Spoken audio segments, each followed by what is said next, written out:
Grasmere have helped an author write a new book set in Cumbria during the Second World War.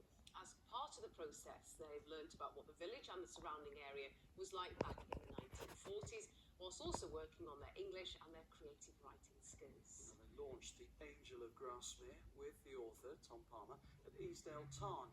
That meant a hike dressed in 1940s costume. Fiona Mark Patterson joined them. A 1940s tea party, hike to in costume, celebrating their role writing a book. Then he heard the noise, the roar, saw the aeroplane, and his legs buckled underneath him, dumping him down into the Bracken Tunnel.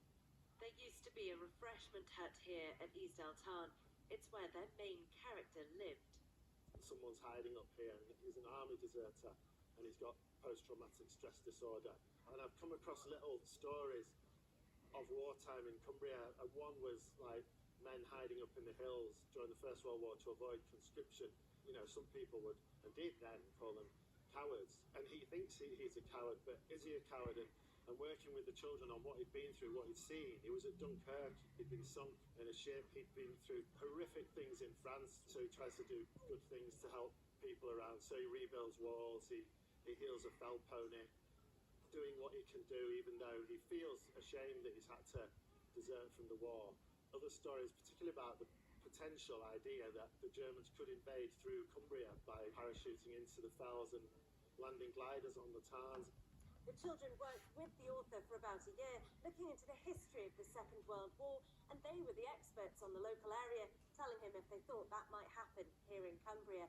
They were also his biggest critics, giving him feedback and seeing how much work goes into the book even after it's written. I find it really interesting since the Jets really went over and they still do, and we would have had plastic chairs, they wouldn't, they'd have wooden desks, and just have each one without wetsuits. Like nowadays, women can be whatever they want to be, but Tana wasn't allowed in the church for her brother's funeral.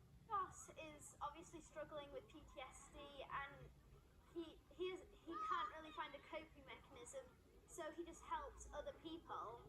Also, it would have been really tricky to watch your loved ones go to war, so it was kind of like that's what war can do to people, that it isn't just devastation, it's also people's mental health.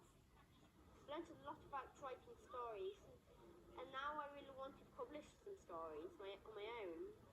Well, it makes it all much more relevant, doesn't it? So, because often when you're writing in a classroom with children, it can feel a bit sterile and a bit purposeless. So I think it's that whole, the relevance of their lives. And actually, if you just start asking questions, you find out so much. And then you discover that we've got them in our community, people who know about all sorts of things. They swam in the Tarn and danced the Charleston, making history, English and creative writing fun. Fiona Marley Patterson, ITV News, Eastdale Tarn.